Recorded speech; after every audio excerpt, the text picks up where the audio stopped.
Hey guys, Sarah from So Ginger. It has been a hot minute since I've been on YouTube and made a video. Still a little bit active on Instagram, but definitely nowhere near as active on YouTube at the moment. Yeah, the last 12 months have been absolutely chaotic. My daughter received a terminal diagnosis, so we took a few months to sort of navigate that and what it meant for us and our family and everything that comes along with basically weekly hospital visits. And we're just kind of getting into, I guess, a plateau at the moment where the specialist visits have kind of dropped off. We still do a lot of therapy though, and um, like she hasn't gotten worse in the past few months. She'll never get better, but she hasn't gotten worse, so that's a good thing. But it also has, I guess, reiterated to me how much I need the creative outlet of sewing and creating. I don't sell any of my products, so it's really just about giving people gifts that I make, and that would actually involve finishing something though, which I don't generally do. So I have a few things on my list at the moment that I want to get through. At the moment, I'm working on a Lo and Behold stitchery quilt design, which is the Deco Quilt. It is a beautiful quilt, and when the quilt says, or when the pattern says, hey, please read this in full before you start it, please read the pattern in full before you start it, because I sort of read the first page and was like, oh, that's something easy, it's fine. Like, I'll have this knocked out in a week. Um, First two blocks, yes, I had those knocked out in a few days and thought, yeah, this is easy, it'll be fine. And then I got to the third section, and the pattern it explains everything really, really well. I just wasn't prepared for this level, I guess. I was kind of hoping to do something easy because it kind of looked easy. It is still easy though, like it's just more time consuming, I guess, to do. And because I'm changing the colors a little bit, so I had to make sure that the colors that I was doing made the right way. So if you were doing it as per the pattern instructions, it would still be easy, but I've changed it up a little bit. So I had to make all of these different colored little blocks. And I've still got one more or five more to make in a different color. So they're all those ones. And I've made like the center blocks. I just haven't stitched them together yet, but they're those bits, and they're in two different colorways as well. So you got purple and green, and let me just get rid of those. And then these are the diamond blocks that I've chosen the colors for. So all the different. So I'm using Tula, the Untamed collection, for that one, and we're getting through it slowly. But that's on my list of things to do today. So that's awesome. Also, I am making this one, which, if you've been around Tula for a while, this is quite probably one of her more popular quilts. I'm changing all the colors up though to make it more of a pastel, and I'm going to use the new Full Moon Forest 2 and the new True Colors range to make this one.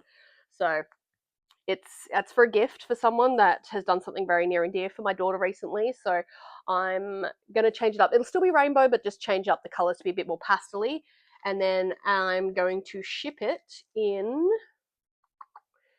It'll either be the round trip duffel bag, or I was thinking about getting the ultimate travel bag and sending the, which I thought I brought down with me, but I didn't. Oh yeah, I do. So the ultimate travel bag. They're both by Annie Patterns. I'm going to also make her a bag that matches the quilt because this person travels a lot, and I'm going to do that in the Full Moon Forest collection as well, and bundle it all up and send it down to her and hope she likes it. So she wouldn't take payment for her time, so I wanted to make her something in return for that.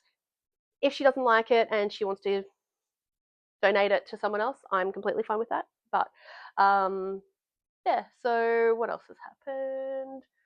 I recently finished a Wellspring Designs quilt, which I'll put a video here of the finished product and everything like that. I took a little bit of filming whilst I was making it, and then I kind of was like, oh, this is the fabrics I'm using. This is how I cut the fabrics, and skip, it's finished. So I kind of missed the sewing and piecing it together and then quilting it and all that kind of stuff. So from concept of even making this quilt through to binding it was 10 days. And I made it for one of my daughter's infusion nurses because she gets a brain infusion every fortnight. She was leaving to have a baby. And I wanted to give her something special just to thank her for her time and for how much she has loved my daughter. And just her team, like Charlotte's team, have been amazing at the hospital. I can't fault her team in the day stay unit at the hospital there, and they just look after her like she's so special to them and everything, which is really, really lovely as a parent who is at the hospital fortnightly getting these infusions. So it meant a lot, and I wanted to show her my appreciation because she was leaving, to give her and made her this quilt. So it was the Wellspring Designs Radio Waves pattern, which I did in kind of, she's having a boy, so I did it in kind of basic neutral colors, made it a little bit boyish, but I also wanted it to be so that it wasn't just a baby quilt that once the baby was older went in the bin or went to charity or anything like that. I wanted it to be something that she would use later as well. So I put the gingerbread panel of the bee garden panel on the back, which was a full black panel, and it had like sort of bees and flowers on the back. It was a little bit girly, but I kind of put an Instagram poll up and I was like, is this too girly for a boys quilt? And all these mums that have boys all said no. So I was like, okay. Yeah, so I quilted that with an Urban Elements quilt design. I can't remember which one now. It was just kind of a round one. And I've got a long arm here, as most of you know. So I concept, quilted, bound, packaged up to go was 10 days. So definitely helps having a long arm around to get sort of the rush quilts through, which is good. I've had a few customer quilts come through lately as well, which has been nice. They're all more custom work sort of ones, not just your edge to edge ones, which has been a little bit fun to do. What else have I been working on? Oh, I finished, actually I'll go get it, hang on 2 seconds. Ooh. I finished this quilt as well, which is a, if I can get it open, the mini rose from Legit Kits. I was doing this as a wall hanging originally, and for my husband's nana, and she means a lot to us, so I wanted to make something for her, because we saw them recently, but I didn't have a finish in time. So they live in New Zealand, and originally it was just going to be this little bit as a wall hanging, and my husband was like, oh, I think she'd prefer a quilt. And I was like, because I had nearly, like, I was quilting it as he said that, and I was like, really, like, you want to change the plan? That's fine. So I was at a friend's house though at the time, and this was probably, I think, 4 days before I was leaving for New Zealand, and my friend gave me all of her blue scraps that she could find, and I just did sort of like a jelly roll border all the way around the quilt, which you can kind of see there. And it's just, I think they're 2.5-inch strips that I just did the whole way around and just sewed them all together in a different pattern. So sometimes you'll see, where is it? Like here, they kind of join on the corner and everything like that. But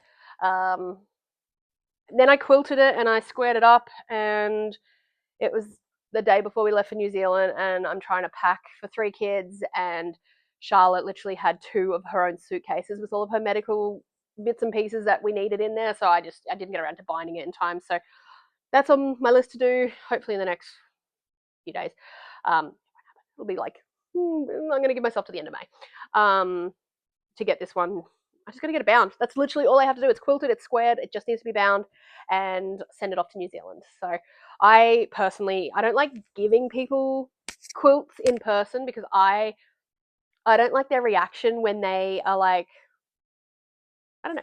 Everyone like loves gifts and things like that, but I just don't like seeing their reaction and the oh, you made this, and oh, let me give you a hug and all that kind of stuff. So I prefer to package it up and give it to them when I'm not there. And I said that to my husband. I was like, if we had given it to her while we were actually in New Zealand, I was like, you need to give this to her, not me, because I don't want to be there. And same with the nurse's gift that I made. I packaged it up and gave it to the hospital and got them to give it to her. I don't know why. I've always been like that, so it just is what it is. But I think that's all I've got going on at the moment. I've got some Legit Kits quilts that I've started cutting up the patterns for, but I haven't actually, and I've got all the fabric for, so I've just haven't done anything with it. I'm looking at the Legit Kits Deep Dive, which is the big turtle. I'm thinking I'm going to run that as a donation or like a raffle to sell it, and all funds will go to Batten disease, which is what my daughter's got. I don't know the logistics of doing a fundraiser / donation / raffle or anything like that in Australia. So I might try and get, if you know of anything, please let me know. Or if you know and you've successfully raffled off a quilt and able to raise a fair bit of money, please leave me a comment and just tell me the best way to go about it, because I have not even looked really into it yet. I just was like, I'm going to make this quilt and donate it because I want to raise money for Batten's disease. So once I have this bad boy finished, I will do a video and show you an update on where it's at. I might actually, once I've got it kind of on the ground, because I don't have a design wall. I really need a mobile design wall, because this is my bedroom. So I am set up in my bedroom with my sewing machine, because once my daughter goes to sleep, I have to stay in the bedroom with her. So she goes to sleep at like 7:30. So I don't want to go to bed then. So I will jump on the sewing machine and I'll just quietly as I can do some sewing. But my long arm and everything is up in my studio, and all my fabric and all my vinyls and everything are all up in my studio. But I don't have the fancy setup down here, so it's just my lovely 735. At the moment it's a bit of a mess because I just have this close by. I've got an ironing mat with my pins and my little mini iron here. I've got a big ironing board behind me, which has just got scraps and everything on it as well at the moment. I've got my Badina feet over there, and yeah, just I do have a lot of fabric down here that I still haven't taken upstairs, which I will eventually take upstairs. But I've got some jelly rolls and stuff back there, but I don't use them for anything at the moment. I just bought them because I thought they're pretty. Other than that, yeah, I'll give you a bit more of an update once I have more stitched out. Other than that, I will give you an update when I've got all my colours picked for my Tula butterfly, and that's about it. All right, see you guys.